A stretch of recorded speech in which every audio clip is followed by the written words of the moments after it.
નમસ્કાર વિદ્યાર્થી મિત્રો, અર્થ સ્કૂલમાં આપનું હાર્દિક સ્વાગત છે. હિન્દી વિષયમાં આપણે 1 થી 4 પાઠ શીખી ગયા. હવે આપણે 5મો પાઠ શીખીશું, જેનું નામ છે સવાલ બાલ મન કે જવાબ ડૉક્ટર કલામ કે.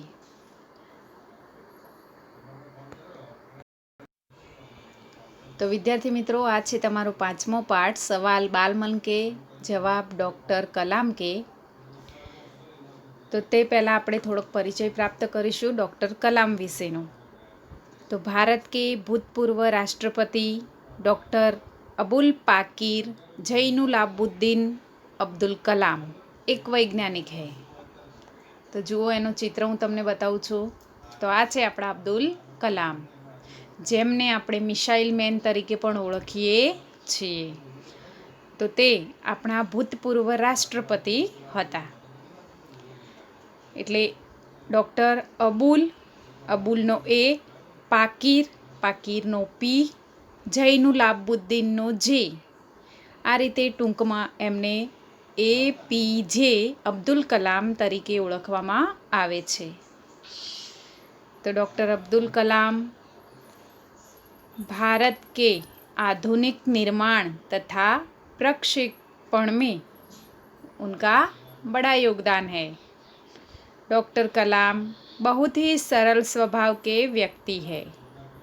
बच्चों से उन्हें बड़ा लगाव है. तो यहाँ हमारा जो पाठ दिया गया है वो एक साक्षात्कार है, यानी सत्य घटना पर आधारित है. तो डॉक्टर अबुल पाकीर जैनुलाबुद्दीन अब्दुल कलाम यानी डॉक्टर APJ अब्दुल कलाम बच्चों से बातचीत कर रहे हैं. तो ये बातचीत पर आधारित ये पाठ है. तो यह बातचीत तब संपन्न हुई, એટલે કે ત્યારે પૂરી થઈ, जब डॉक्टर कलाम राष्ट्रपति पद पर आसीन थे. જ્યારે તેઓ રાષ્ટ્રપતિ બનેલા હતા ત્યારે આ વાતચીત પૂરી થઈ. એટલે કે એ પહેલાં તેઓ ઘણી સ્કૂલોમાં જતા અને બાળકો સાથે સંવાદ કરતા હતા.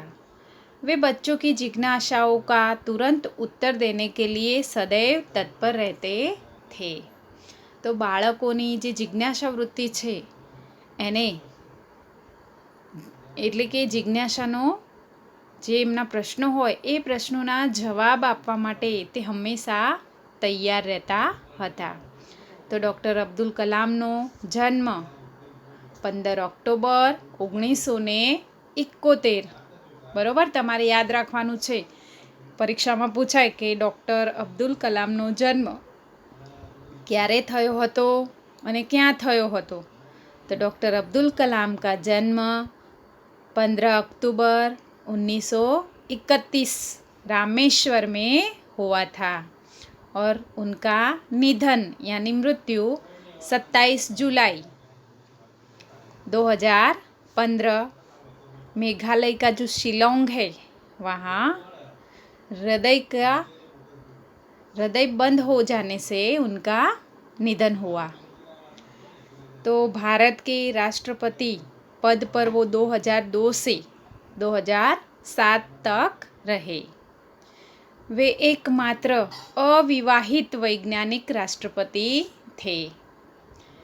તો જે ભારતના રાષ્ટ્રપતિ 2002 થી 2007 સુધી રહ્યા અને તેઓ એકમાત્ર, એટલે કે તેઓ અવિવાહિત, એટલે કે તેમણે લગ્ન કર્યા નહોતા અને વૈજ્ઞાનિક પણ હતા. તેમને આપણે મિસાઇલ મેન તરીકે ઓળખીએ છીએ. તો આપણે ચિત્રો દ્વારા તમારે પાઠ્યપુસ્તકમાં આપેલી જે લાઈન છે એ લાઈન પ્રમાણે જ હું તમને ચિત્રો દ્વારા એ પંક્તિઓને સમજાવવાનો પ્રયત્ન કરીશ. તો આમાં બાળકો પ્રશ્ન કરતા છે અને ડૉક્ટર કલામ એમનો જવાબ આપે છે. તો ઘણી બધી સ્કૂલ કોલેજના છોકરાઓ, વિદ્યાર્થીઓ તેમને અલગ અલગ પ્રશ્નો કરે છે. તો એ પ્રશ્નોના જવાબ એ કઈ રીતે આપે છે તે આપણે જોઈશું.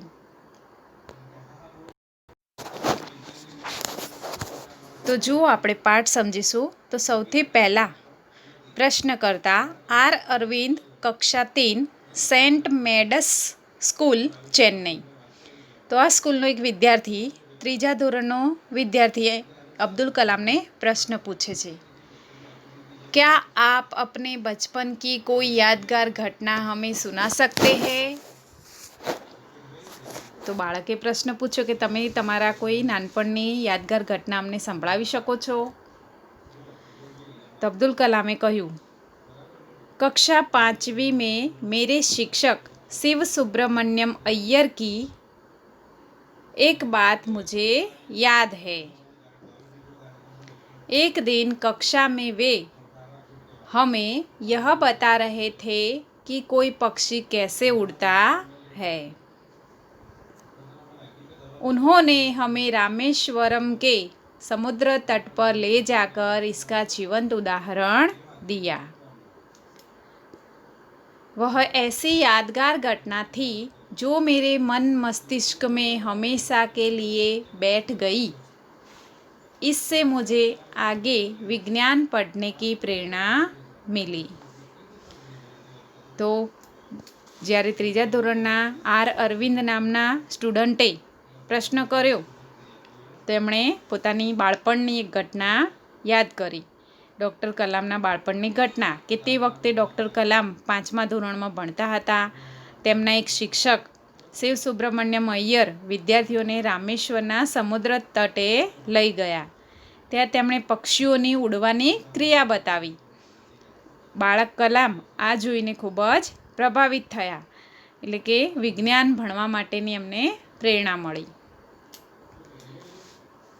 ત્યાર પછી નવો પ્રશ્ન પૂછનાર વિદ્યાર્થી સરયુ મકર, કક્ષા 5, વાલ્મીકીનગર હિન્દી માધ્યમિક શાળા, નાગપુર.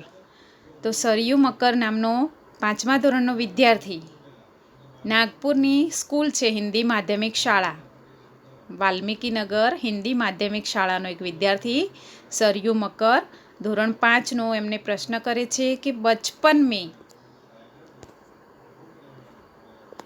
बचपन में हमें किस भाषा को प्रमुखता देनी चाहिए. प्रमुखता એટલે કે મહત્વ. તેણે પ્રશ્ન કર્યો કે નાનપણમાં આપણે કઈ ભાષાને મહત્વ આપવું જોઈએ. તો ડૉક્ટર કલામે શું જવાબ આપ્યો?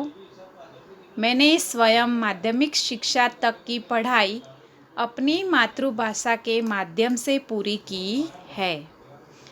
तो कि मैं पोते ज मारू माध्यमिक शिक्षण मातृभाषाમાં જ મેળવ્યું છે. कॉलेज और उससे आगे की शिक्षा अंग्रेजी माध्यम की संस्थाओं में हुई. मेरा मानना है कि हम कॉलेज में भी माध्यम के रूप में मातृभाषा का चुनाव कर सकते हैं, क्योंकि युवा अपनी मातृभाषा में ही सोचता है, उसी में अपनी बात सहजता से कहने में सक्षम होता है. सहजता यानी सरलता. पर इसमें कोई भी दो राय नहीं कि वैश्विक स्तर पर संपर्क के लिए हमें अंग्रेजी जैसी एक संपर्क भाषा की नितांत आवश्यकता है. नितांत यानी अत्यंत અને વૈશ્વિક સ્તર એટલે કે વિશ્વ સંબંધી. તો અહીંયા વિદ્યાર્થી મિત્રોને અબ્દુલ કલામ શું જવાબ આપે છે જ્યારે પ્રશ્ન પૂછવામાં આવ્યો? શું પ્રશ્ન હતો? કે બચપન મેં હમે કિસ ભાષા કો મહત્વ દેના ચાહીએ, કે બાળપણમાં આપણે કઈ ભાષાને વધારે મહત્વ આપવું જોઈએ. તો ડૉક્ટર કલામ માને છે કે શિક્ષણનું માધ્યમ માતૃભાષા જ હોવું જોઈએ, કારણ કે વિદ્યાર્થી જે ભાષામાં વિચારે છે તેમાં જ તે પોતાની વાત સારી રીતે પ્રકટ કરી શકે છે. અને જો વિશ્વ સંબંધી આપણે સંપર્ક જાળવવો હોય તો તે માટે અંગ્રેજી જેવી થોડીક વિદેશી ભાષા પણ આપણે જાણવી જરૂરી છે. હવે નવો પ્રશ્ન પૂછે છે ચંદુલાલ વિદ્યા મંદિર મુંબઈથી ધોરણ 5નો अर्श पटेल. तो एनो प्रश्न छे, यदि हम आपकी तरह बनना चाहे तो हमें क्या करना चाहिए. કે જો અમે તમારી જેવા બનવા માંગીએ તો અમારે શું કરવું પડે? તો અબ્દુલ કલામ શું જવાબ આપે છે?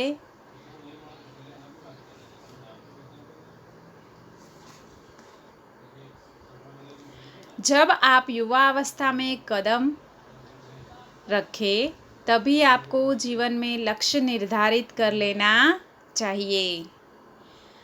हमेशा कुछ बड़ा सोचो, जैसे ही यह अनुभूति हो कि आप आखिर बनना क्या चाहते हैं, तभी से उस दिशा में प्रयास और श्रम प्रारंभ कर दो। कहने का अर्थ ये है कि जी तोड़ मेहनत करो। जी तोड़ मेहनत करना यानी बहुत मेहनत करना, बहुत परिश्रम करो। ज्यों ज्यों आप आगे की ओर बढ़ोगे, आपका सामना बाधाओं तथा कठिनाइयों से होगा। बाधा यानी मुश्किल, आफत। आपको अपने अंदर दृढ़ साहस पैदा करना होगा। समस्याओं को पराजित करने में महारत हासिल करनी होगी। पराजित એટલે हराने के लिए महारत हासिल करनी होगी। महारत એટલે કુશળતા, યોગ્યતા। આ એક મુહાવરો છે। પહેલાં આપણે જોયું જી તોડ મહેનત કરના, એ પણ એક મુહાવરો છે। બીજો મુહાવરો છે महारत हासिल करनी अथवा महारत हासिल करना। तो योग्यता प्राप्त करना, मुहावरे का अर्थ होता है योग्यता प्राप्त करना। तभी जीवन में सफल हो पाओगे। पहले यह जरूरी है कि आप निरंतर ज्ञान अर्जित करो। तो पहला प्रश्न હતો કે અમે જો તમારી જેમ બનવા માંગતા હોઈએ તો અમારે શું કરવું પડે? તો જવાબમાં ડૉક્ટર કલામે શું કહ્યું કે પહેલાં તમે એ વિચારો કે તમારે શું બનવું છે। તમે તમારું લક્ષ્ય એટલે કે ધ્યેય નિશ્ચિત કરી દો અને ધ્યેય નિશ્ચિત થઈ જાય ત્યાર પછી એ દિશામાં સખત પરિશ્રમ કરવાથી અને તેમાં આવનારી મુસીબતો પર વિજય મેળવવાથી જીવનમાં સફળતા મળે છે। સામાન્ય આર્થિક સ્થિતિના બાળકો પણ સખત પરિશ્રમ કરી અને સાહસથી આગળ વધીને મોટા માણસ બની શકે છે। એટલે કે સૌથી પહેલાં તમારે સફળ થવા માટે નિરંતર જ્ઞાન અર્જિત કરના એટલે કે પ્રાપ્ત કરના, મેળવવું। તમારે નિરંતર જ્ઞાન પ્રાપ્ત કરતા રહેવું જોઈએ।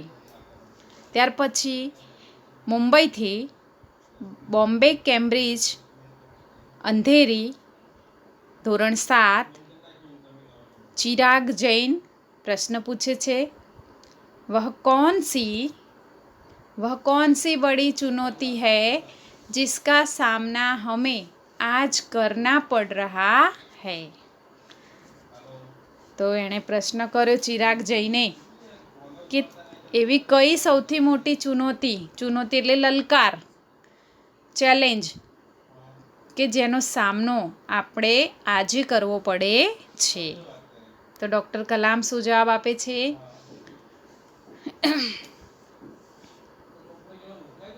भारत को सन 2020 तक एक विकसित राष्ट्र के रूप में परिवर्तित करना और देश के 1 अरब से अधिक नागरिकों के चेहरों पर मुस्कान देखना, यही राष्ट्र के समक्ष एक बड़ी चुनौती है। तो અહીંયા ડૉક્ટર કલામ શું જવાબ આપે છે કે ઈસવીસન 2020 સુધી દેશ માટે સૌથી મોટો પડકાર કયો છે? કે ઈસવીસન 2020 સુધી દેશને એક વિકસિત રાષ્ટ્ર બનાવીને પોતાના 1 અબજ નાગરિકોને સુખી કરવાનું કામ આજે આપણી માટે સૌથી મોટો પડકાર છે।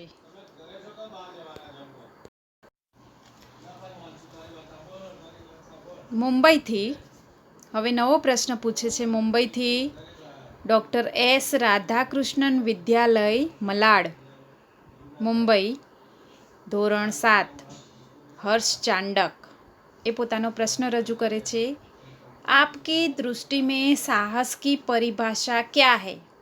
साहस એટલે કે હિંમત, એની પરિભાષા એટલે વ્યાખ્યા શું છે? તમારી નજરમાં સાહસની વ્યાખ્યા શું છે? તો ડૉક્ટર કલામ શું જવાબ આપે છે? अपनी जान की परवाह किए बिना दूसरों को संकट या आपदा से बचाना ही साहस है. તો ડૉક્ટર કલામે જવાબ આપ્યો કે પોતાના જીવની પરવા કર્યા વગર બીજાના સંકટને, આપદા એટલે મુશ્કેલી, આફત, સંકટ એટલે પણ મુશ્કેલી, આપદા એટલે વિપત્તિ, તો પોતાના જીવની પરવા કર્યા વગર બીજા લોકોની મુશ્કેલી અને વિપત્તિઓથી એ લોકોને બચાવવા એ સૌથી મોટું સાહસ છે.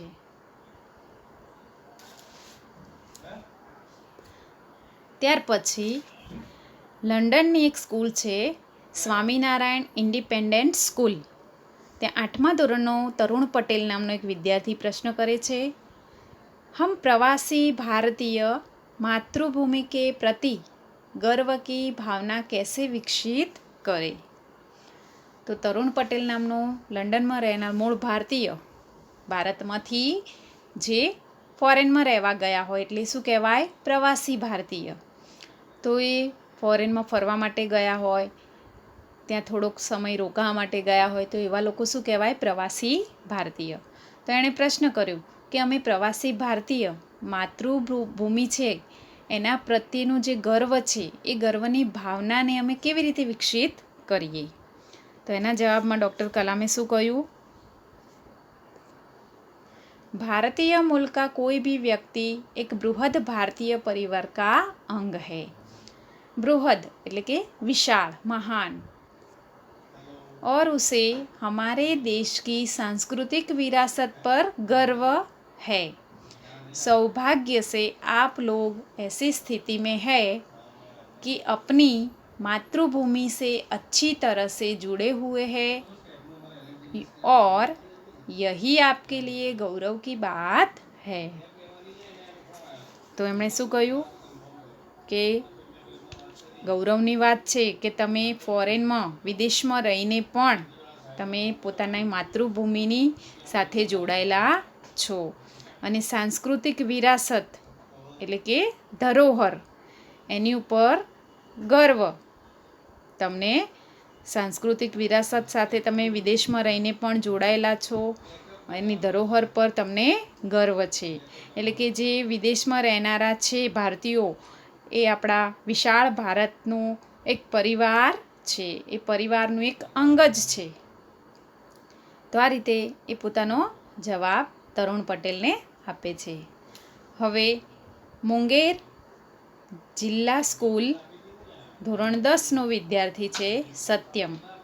તે પોતાનો પ્રશ્ન રજૂ કરે છે, जो भी बच्चे आपसे मिलते हैं वे कहते हैं कि वे एक प्रसिद्ध वैज्ञानिक, इंजीनियर, डॉक्टर आदि बनना चाहते हैं, पर किसान, मजदूर और कलाकार भी किसी राष्ट्र के लिए उतने ही महत्वपूर्ण है. हम ऐसे ही परिवारों से आते हैं, हमारे लिए आपका संदेश क्या है? તો સત્યમ નામનો વિદ્યાર્થી ધોરણ 10નો એણે પ્રશ્ન કર્યો કે જે બાળકો તમને મળે છે તે કહે છે કે હું એક પ્રસિદ્ધ વૈજ્ઞાનિક બનીશ, એન્જિનિયર બનીશ, ડૉક્ટર બનીશ વગેરે, પણ કોઈ એવું નથી કહેતું કે હું કિસાન બનીશ, ખેડૂત બનીશ, મજૂર બનીશ કે કલાકાર બનીશ. તો આ બધા જે વ્યક્તિઓ છે, ખેડૂત, મજૂર, કલાકાર, એ પણ રાષ્ટ્રના એટલા જ મહત્ત્વપૂર્ણ છે, એટલા જ મહત્ત્વપૂર્ણ વ્યક્તિઓ છે. તો અમે લોકો પણ આવા જ પરિવારોમાંથી આવીએ છીએ. તો તમે અમારા માટે શું સંદેશ આપો છો? તો ડૉક્ટર કલામે શું જવાબ આપ્યો?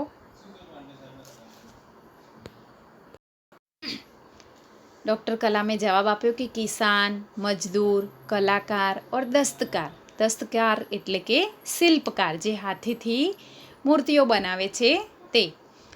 तो दस्तकार ये सभी हमारे राष्ट्र के अभिन्न अंग है।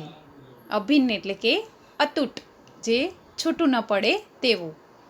તો ખેડૂત, મજૂર, કલાકાર અને શિલ્પકાર આ બધા જ આપણા રાષ્ટ્રના અભિન્ન અંગ છે. राष्ट्र निर्माण में हमें उन सभी की सेवाओं की समान रूप से दरकार है. તો રાષ્ટ્રનું જે નિર્માણ છે એ નિર્માણમાં આપણને આ બધાની જે સેવાઓ છે એ સેવાઓ આપણને સમાન રૂપે પ્રાપ્ત છે, એટલે કે એ આપણને મળી રહે છે, એનો પણ ભાગ છે. આપ સભી को चाहिए कि अपने अपने क्षेत्रों में खूब उन्नति करें. તો તમારે બધાએ પણ, મારો સંદેશ એ છે કે તમે બધા પણ તમને જેમાં રુચિ હોય એ પોતપોતાના ક્ષેત્રમાં ખૂબ પ્રગતિ કરો.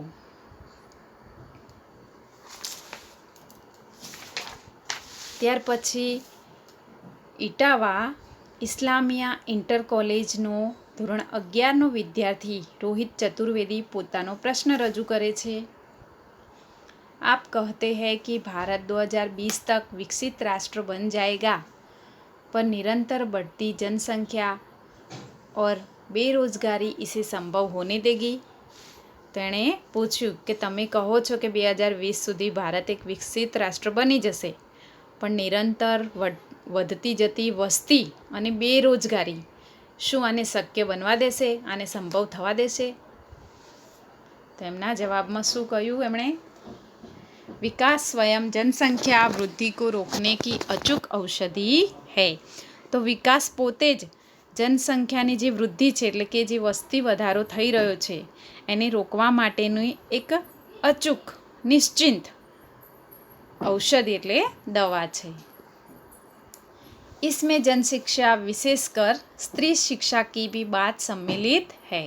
અને આ વિકાસ માટે ખાસ કરીને જન શિક્ષા એટલે કે વ્યક્તિઓની શિક્ષા વિશે, તેમાં પણ ખાસ કરીને સ્ત્રીઓની શિક્ષાની વાત सम्मिलित એટલે કે સામેલ કરવામાં આવી છે. इससे छोटा परिवार सुखी परिवार की मान्यता को बल मिलता है. અને આનાથી જે નાનું કુટુંબ સુખી કુટુંબ એ માન્યતાને પણ પ્રાધાન્ય મળે છે, એટલે કે એને પણ બળ મળે છે. भारत 2020 का मिशन यहाँ के युवाओं को रोजगार के पर्याप्त अवसर सुलभ कराएगा. તો ભારત 2020નું જે મિશન છે એ જે યુવાઓ છે એમને રોજગારીના પર્યાપ્ત પૂરતા અવસર પ્રાપ્ત કરાવશે. ग्रामीण क्षेत्रों में बड़ी बड़ी संख्या में उद्योग धंधे स्थापित किए जाएंगे.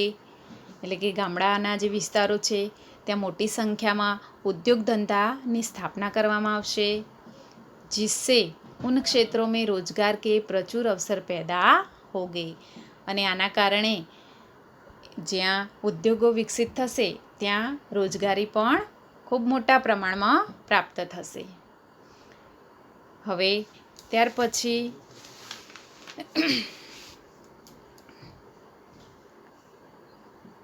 जोधपुर के दौरे पर डॉक्टर कलाम से एक बच्चे द्वारा पूछा गया प्रश्न. તો જોધપુર એકવાર તેઓ ગયા હતા, ત્યાં એક બાળકે એમને પ્રશ્ન કર્યો હતો. બરાબર. ત્યાર પહેલાં આપણે એક બીજો પ્રશ્ન જોઈ લઈએ कि भारत को विकसित राष्ट्र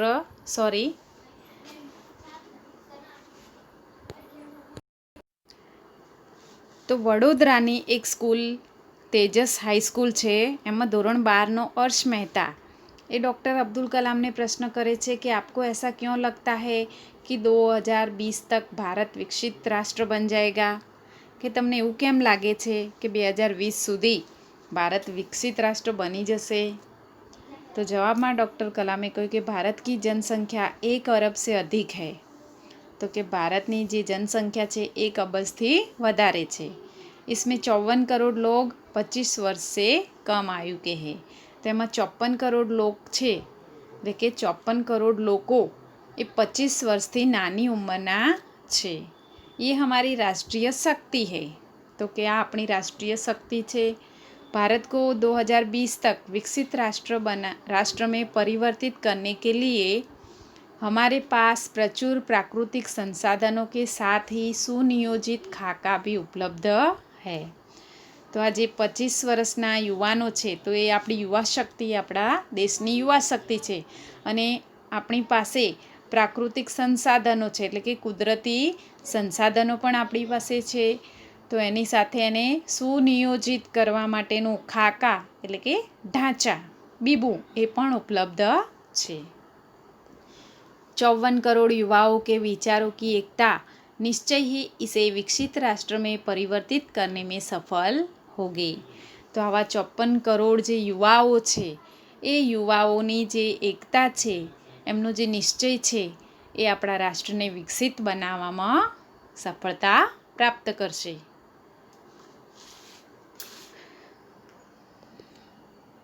त्यार पछी ધોરણ 12નો Amarjyoti English school Bangalore S Karthik एने प्रश्न कर्यो, कई छात्रों के बड़े बड़े लक्ष्य होते हैं पर आर्थिक तथा अन्य समस्याओं के कारण वे इन्हें प्राप्त नहीं कर पाते। वे अपना लक्ष्य आखिर कैसे प्राप्त करें। तो एस कार्तिक ધોરણ 12નો અમરજ્યોતિ સ્કૂલના વિદ્યાર્થીએ પ્રશ્ન કર્યો કે કેટલાક વિદ્યાર્થીઓ એવા છે કે જેમને મોટા મોટા લક્ષ્ય નક્કી કરેલા હોય છે પણ આર્થિક સમસ્યાના કારણે અથવા તો કોઈ અન્ય સમસ્યાઓના કારણે તે પોતાનો ધ્યેય પ્રાપ્ત કરી શકતા નથી। તો તેવા લોકો આખરે કેવી રીતે પોતાનું ધ્યેય પ્રાપ્ત કરે। તો એના જવાબમાં અબ્દુલ કલામે શું કહ્યું કે स्कूल में पढ़ाई में अच्छा प्रदर्शन करने पर छात्रवृत्ति प्राप्त होगी। तो कि तो जो તમે સારી રીતે ભણો તો તમને સ્કૂલમાંથી શિષ્યવૃત્તિ મળશે। એટલે કે જેની આર્થિક સ્થિતિ સારી ન હોય તેને ભણવા માટે સરકાર શિષ્યવૃત્તિ પણ આપે છે। साथ ही उच्च शिक्षा के लिए बैंकों से ऋण लेने हेतु पात्रता भी बनेगी। અને સાથે સાથે તમે સારો અભ્યાસ કરો તો તમને ઉચ્ચ શિક્ષાના અભ્યાસ માટે બેંકોમાંથી લોન મળવા માટે પણ તમે તમને યોગ્યતા મળે છે। पात्रता એટલે યોગ્યતા, ऋण એટલે लोन। जीवन में ऊंचा लक्ष्य निर्धारित करने पर बाधाएं तो आती ही है। એટલે કે જીવનમાં જો તમે ઊંચું લક્ષ્ય પ્રાપ્ત કરતા હોવ તો તમને મુશ્કેલીઓ તો આવવાની જ છે। हमें कठोर परिश्रम और उत्कृष्ट कार्यों से इन्हें पराजित करना होगा। એટલે આપણે એ જે મુશ્કેલીઓ આવે એનાથી ડરવું જોઈએ નહીં પણ શું કરવું જોઈએ, કઠોર પરિશ્રમ કરી અને એ મુશ્કેલીઓને હરાવવી જોઈએ। विघ्न बाधाओं से व्यक्ति को पराजित नहीं होना चाहिए। એટલે કે મુશ્કેલીઓથી વ્યક્તિઓએ હારવું જોઈએ નહીં। ત્યાર પછી AICT અમૃતાપુરી મિથુન કે દ્વિતીય વર્ષ એટલે કે કોલેજના બીજા વર્ષનો વિદ્યાર્થી એ પ્રશ્ન કરે છે કે ભારત को विकसित राष्ट्र बनाने में राजनीतिज्ञ की क्या भूमिका होनी चाहिए। तो एना जवाबમાં ડૉક્ટર કલામ કહે છે કે जिम्मेदार राजनीतिज्ञ दूरदर्शितापूर्ण नीतियाँ बनाता है। એટલે કે જિમ્મેદાર જે રાજકારણનો વ્યક્તિ છે એ દૂરદર્શિતાપૂર્ણ એટલે કે આગળનું વિચારીને પોતાની નીતિ બનાવે છે। महात्मा गांधी ने निष्ठा के राजनैतिक सिद्धांत को सत्य, अहिंसा तथा निस्वार्थ भावना में ढालते हुए ब्रिटिश शासकों के विरुद्ध अपनी लड़ाई छेड़ी थी। तो कि जे राजकारणी छे એ શું કરે છે, પોતાને ભવિષ્યનું વિચારીને એ સારી નીતિઓ બનાવે છે। જેમ કે ગાંધીજીએ સત્ય, અહિંસા અને નિસ્વાર્થની ભાવનાથી બ્રિટિશ શાસકોને આપણા દેશમાંથી એમણે ભગાડ્યા હતા, એમની સામે એમણે આંદોલન એટલે કે ચળવળ છેડી હતી। वर्तमान राजनीतिज्ञों को अपने कठिन परिश्रम, उत्कृष्टता और पारदर्शी कार्यों से मार्गदर्शन देना होगा। એટલે કે વર્તમાન જે રાજકારણીઓ છે એમણે શું કરવું પડશે કે કઠિન પરિશ્રમ, ઉત્કૃષ્ટતા અને પારદર્શી એટલે કે આરપાર જોઈ શકાય તેવા કામોથી मार्गदर्शन आपको पड़से। साथ ही गरीबी रेखा से नीचे रह रहे लगभग 26 करोड़ भारतीयों के उत्थान के लिए भी कार्य करना होगा। અને સાથે સાથે ગરીબી રેખા નીચે જીવનારા 26 કરોડ ભારતીયોને એમના વિકાસ માટે પણ કાર્ય કરવું પડશે। ત્યાર પછી MGR ઇન્સ્ટિટ્યૂટ ચેન્નઈની કોલેજના 3જા વર્ષની એક વિદ્યાર્થીની सी नंदिता सुबी एने प्रश्न कर्यो कि रक्षा की दृष्टि से विजन 2020 का लक्ष्य पाने में महिलाओं की क्या भूमिका हो सकती है। तेना जवाब में डॉक्टर कलामे कहूँ कि विजन 2020 में रक्षा अनुप्रयोग के क्षेत्र की महत्वपूर्ण प्रौद्योगिकियों के विकास पर विचार किया गया है। तो 2020 विजन एटले के मिशन, तो ये मिशन है 2020 में भारत ने विकसित बनावा माटेनु, तेमां रक्षा अनुप्रयोगनु जे क्षेत्र है एमां महत्वपूर्ण प्रौद्योगिकी एटले के उद्योगोना विकास पर विकास करवामां विचार करवामां आव्यो छे। राष्ट्रीय सुरक्षा की बात भी विजन 2020 का अभिन्न अंग है। सशस्त्र सेनाओं में नियुक्ति के लिए पुरुष और महिलाओं के आधार पर कोई भेदभाव नहीं किया गया। तो जे सशस्त्र सेनाओं छे एमां पुरुष अने महिलाओनी नियुक्ति माटे कोई भेदभाव करवामां आवतो नथी। सशस्त्र सेनाओं में नियुक्ति के लिए पुरुष और महिलाओं में कोई भेद किया नहीं जाता। तीनों सेनाओं में पर्याप्त महिला अधिकारी नियुक्त है। तो अपनी जे जल सेना, वायुसेना अने थल सेना, तो त्रणेय सेनाओनी जे पांख छे એટલે કે ત્રણેય સેનાઓમાં પર્યાપ્ત મહિલા અધિકારીઓ નિયુક્ત કરવામાં આવેલ છે। એટલે કે મહિલાઓને પણ તેમાં પદવી આપવામાં આવેલી છે। राष्ट्रीय रक्षा क्षमताओं में वृद्धि के लिए महिलाएं उच्च स्तरीय सामरिक सेना बहुगुणक उपकरणों पर कार्य करके भी अपना सहयोग दे सकती है। तो उच्च स्तरीय सामरिक सेना, सामरिक यानी युद्ध से संबंध रखने वाली सेना, बराबर। सामरिक एटले परीक्षा में पूछाई सके कि सामरिक एटले शुं, तो युद्ध से संबंध रखने वाली सेना। तो उच्च स्तरनी जे युद्ध संबंधी सेना छे ए सेना में बहुगुणक एटले के बहुत महत्वपूर्ण उपकरणों पर कार्य करके भी अपना सहयोग दे सकती है। त्यार पछी जोधपुर के दौरे पर डॉक्टर कलाम को एक बच्चे ने प्रश्न पूछा था कि क्या हम अति विशिष्ट व्यक्तियों के दौरे पर हो रहे अनावश्यक खर्च कम नहीं कर सकते। तेणे प्रश्न कर्यो हतो बाळके कि आपणे शुं कोई अति विशिष्ट व्यक्ति एटले कि कोई VIP व्यक्ति आववानुं होय तो एना जे आववा पाछळनो जे खर्च थाय छे अनावश्यक एटले कि बिनजरूरी, तो ए शुं आपणे ओछो न करी शकीए। तो डॉक्टर कलामे कह्युं तुमने इस मंच पे एक बड़ी सी कुर्सी देखी होगी, वह कुर्सी अब यहाँ पर नहीं है। તેમણે શું કહ્યું કે તે આ મંચ ઉપર સ્ટેજ ઉપર એક મોટી ખુરશી જોઈ હશે, એટલે કે હું જ્યારે આવતો ત્યારે એ મોટી ખુરશી મૂકવામાં આવતી હતી, પણ મેં એ બધા ખર્ચા કરવાની ના પાડી દીધી છે, એટલે કે હવે એ ખુરશી અહીંયા નથી। જેમ બીજા લોકો જેવી ખુરશી ઉપર બેસે છે તે રીતે હું પણ સાદી ખુરશી ઉપર બેસીશ। ठीक ऐसे ही अनुत्पादक चीज़ों पर हो रहे अनावश्यक खर्च भविष्य में भी नहीं होंगे।